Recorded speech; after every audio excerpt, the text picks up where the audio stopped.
Welcome back. I have to confess about something. I found history extremely boring when I was in school. But over time, as I have looked at history from a different perspective of not having to pass exams, it's extremely helpful.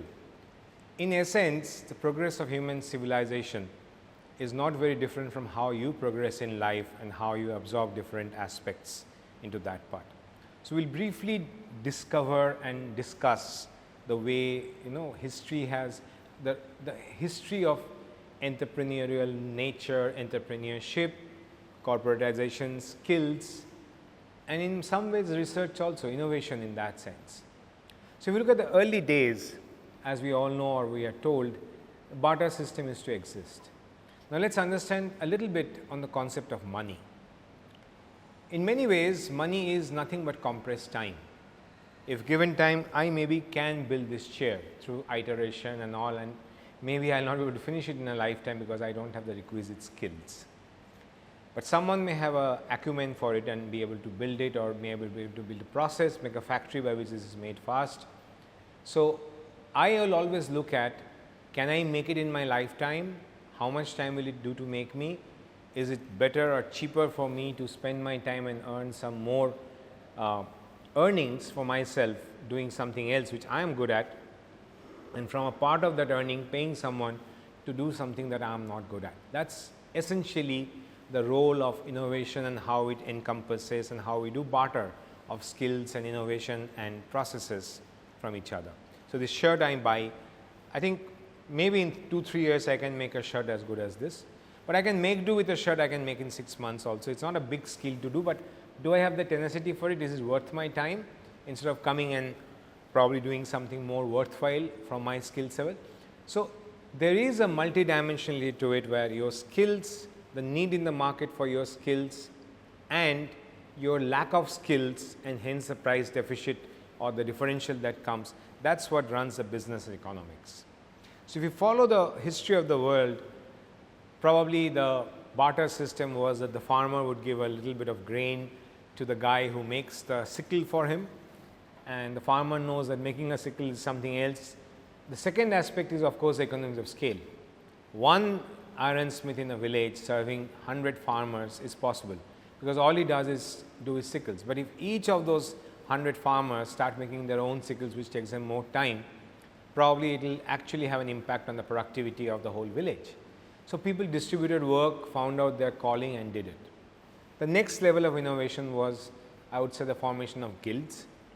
Guilds were the special houses, and they were the universities of the old. You joined a guild, you joined as an apprentice, you learned under the master, and somehow there was an unwritten history to it. And then came the advent of Gutenberg, presses, information got disseminated. So, people could find, it was not luck anymore. Your father takes you to a particular things and thinks you should be an ironsmith. It was not like, you got the more and more the power of choice. And somewhere corporations started forming where people started saying, can I make money make money? And that is exactly the start or the advent of capitalism. After that came corporates, where it was not individual run or an individual enterprise, an entrepreneur, but a corporate was that. But at the root of every corporate also, there was always an entrepreneur, and then it got corporatized. So, this entire way of how history has progressed is somehow be mimicked in the shades of what you do. The school and college you do is almost equivalent to going to a guild. You choosing your stream, your foundation is same. That is basic education, because these are the tools to help you learn to make choices. That is how it is. What you learned in class 10 gives you the flavor of the different things, lets you explore what you can do, and then go ahead.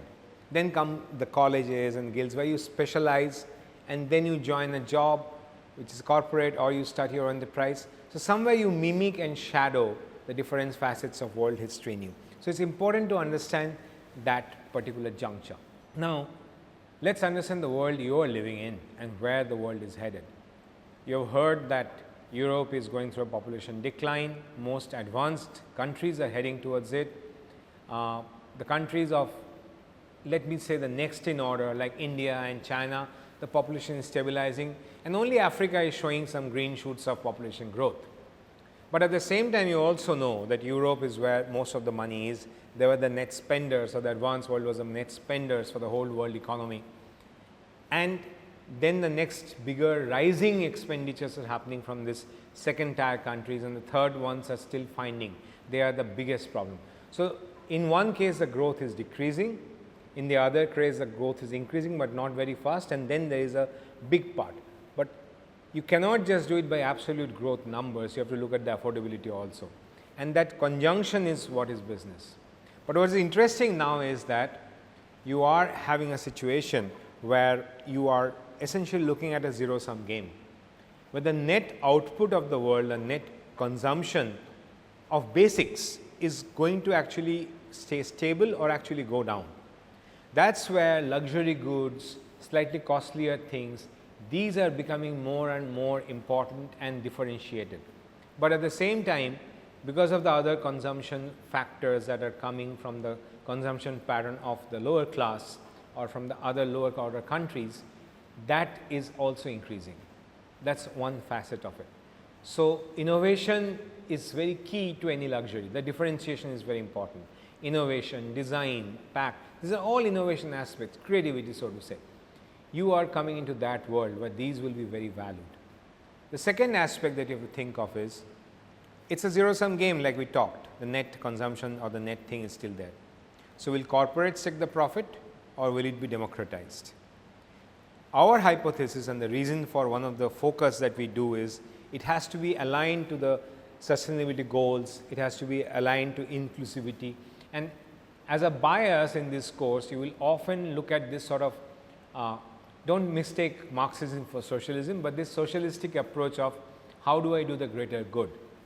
And one of the best things that we can do for the greater good is to create this medium, micro, nano entrepreneurial mindset, so that you all have enough to yourself and you can compete at par with the corporates. Because in the corporate structure, there are few stakeholders who take away all the profit, whereas and again the consumer finally pays for everything. So, consumer is probably paying a high price and you are not getting it.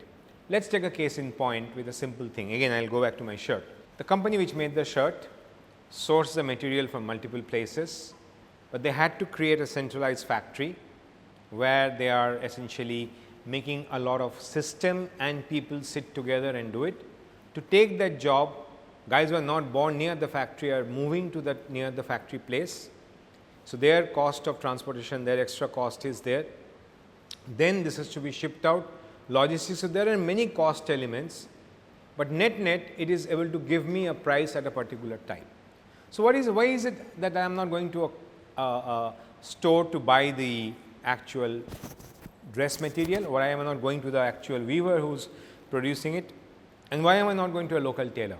It is for the innovation that has been done in the style, the stitching, the standardization, the quality and the assurance of the brand. These are the things which make me dole out the fact. But where I actually work on the economics, if those can be standardized, if those can be made into a control system, maybe instead of 600 rupees, I will pay 400 rupees, and the weaver and the tailor who are today getting paid, let us say 40 rupees and 50 rupees for the shirt, can earn 100 rupees each. So, their individual income is going. So, who is paying for that? Who is paying for that is the lack of business that the corporate sector or the organized sector, let us call it, is losing out. And these organized sector shareholders or stakeholders are not exactly the skill imparters, they are more money managers and all. So, one form of equality is, how do I make as much of the economy reliant on the actual skill and value add than on the skill of just the secondary output, which is money and planning output. So, that is why by all means I want the designer to get a royalty, because he is creating value. But do I want to give a loyalty to someone or a royalty or an extra payment to someone who is just putting in capital to do it? He is taking risk, he deserves that. But for a society, is that worthful? You have to ponder these questions of your own existence and the profitability that we talked about in the previous session onto that part. These questions and philosophies and ideologies you will perceive to be more important for the startups that you work for or work in or make, or even for the corporates to go to work on. That is the reason we say culture. Culture is all of these things combined, but culture at the same time is not set in stone. Culture basically is an aspect of the most productive and influential people of the company telling their process of working so that standardization is done in the way of working.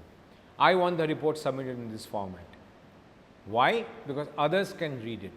Why do we write alphabets? Why do we learn numerals? Is because we know what 3 means. It means 3 sheep or something of that sort. But what really matters is what I write, do I have the clarity of communication? One of the key aspects that we took off that. So, understanding conventions, understanding what other people understand, being able to communicate at that level is important. All of you who are hearing this course were not born in an era where you heard peep-o, peep-a of either a modem or a fax. But what 2 faxes when it's connected over a telephone line used to do first is negotiate something they called baud rate. What is the maximum baud rate you understand, what is the maximum baud rate the line can tolerate, and they would come to a negotiated place where the baud rate is matched and then the transmission will begin. Communication has that aspect. Whatever is being done, we do biomimicry when we innovate. The real art of communication is not just what you can say, it is also what you can curtail and not say so that it is not misunderstood or not understood or wrongly understood by someone who you are talking to. If you use a word which is not understood by other person, you are essentially either wasting time or you are taking a snooty attitude of not caring what the person is doing. Similarly for ideologies, it is very important to understand the ideology of the culture you are in. You have to just take a look at how IKEA, this is the current topic, how IKEA completely is a different behavior in the West where people are more self-helpful because help is costly, and how we are. So, in India, IKEA actually only launched when they had a fitters, which is not the IKEA philosophy at all, but they had to weave into the culture code of India. As entrepreneurs and as people with entrepreneurial mindset, this is one thing you have to always bear in mind. Is my product fitting the market? Even if it is not and you are doing something to change the habit of people, you have to be aware of what is the challenge you are going to face. So, either way, whether you are trying to break the rules or you are trying to obey the rules, knowing the rules is very important. The second aspect most other people do not look about is a large part of the culture code is in the very fact of admissibility of certain actions. So, understanding the legal framework of the country, getting a basic common sense from first principles, because you cannot always go back to a lawyer and think. Just applying common sense and think if the basic tenet of Indian law is this, is it violating any of the basic tenets? Then there may be a problem, I need to talk to a lawyer immediately. If not, I need to do. You will still make mistakes, but it will be your own. I will finish off with the last part, which is we do not learn much from success. The only thing we learn from success is probably how to manage it, our ego, our vanity, how to stay humble, how to stay grounded, how to be productive and not get complacent. Only failures teach most of the lessons, but it does not have to be your own failures. You can learn from others' failures, that is societal learning. And the more you are receptive, the more you are observant, the more you understand why others failed and others succeeded, you will actually do it in a much faster way. But at the same time, once you do not get too influenced by it. So, summing it all up across all the things that we are doing, an entrepreneur in many ways is the philosophy of a Ravan. I do not believe Ravan actually had 10 heads, but he could think 10 things simultaneously, and you need to think 2-3 things simultaneously. The ideal entrepreneur is someone who thinks he has changed the world with one great idea, and within 10 minutes he thinks this will do for a moment, but it will not be important in the long run. I have to still think of a better solution. So, you have to have this balance between 2 parts. Remember that just because you are the best does not mean you cannot be better, and unless you are focusing on that, you are actually letting someone come and take your part of it. And just because something is good does not mean you should waste time for becoming better. If it is good and if it is adding a value, go live with it. Summing it up, you have to think in two directions, often contradicting each other, often criticizing each other, and that loop is what's going to make your thing fast. There are different ways of doing it, and people have done it different ways, but my core philosophy is going to the market with a non-failing product is much more important than going to with even, oh, this is an important feature, we should put it on. Don't delay the launch of a product. Try to go to the market as fast as possible, and hence you learn more from the feedback and failures, and you put your resources in the right place. What's the point of over engineering a feature and spending a lot of intellectual power just because you're enjoying it, when only 1% of the people will use it? If your 99% is happy, by all means do that 1% appeasement, but till then don't do it. So what is it that the quality that you need for this? The quality that you need for this is an attitude. It's not a skill. It is the attitude that you are okay to accept failures. It's the attitude and confidence, in some ways arrogant, that yes, there's bound to be mistakes, but when someone comes and tells me a mistake, I can turn it around and make it into an advantage. You all wanted X. I am giving you Y, which is going to get the X and give much more than the X. It will be 2X, and that surprise is what's done. The last two principles, always under promise and over deliver. That makes people feel you are much more mystique. That makes people feel that you are much more reliable, because you always give more than what you get. People love things on the table. Everyone loves winning a lottery than 5 rupees of assured income. Just remember that part. And lastly, and most importantly, all this is possible when you are extremely self-critical and constantly improving. Coming back to the first thing we talked, all great entrepreneurs know how to learn very fast. That learning speed is what's the most important. And weirdly, that's true about your AI ML models also. The learning rate, or the eta as we call it, the faster it converges, the more resilient the model is. It's no different for human beings. We are making things in the shadow of ourselves. Remember that. I'll leave you with a thought which is there from an entrepreneur. Doing what you like is freedom, and liking what you do is happiness. When you know whether you're going good as an entrepreneur is when you are able to balance these two.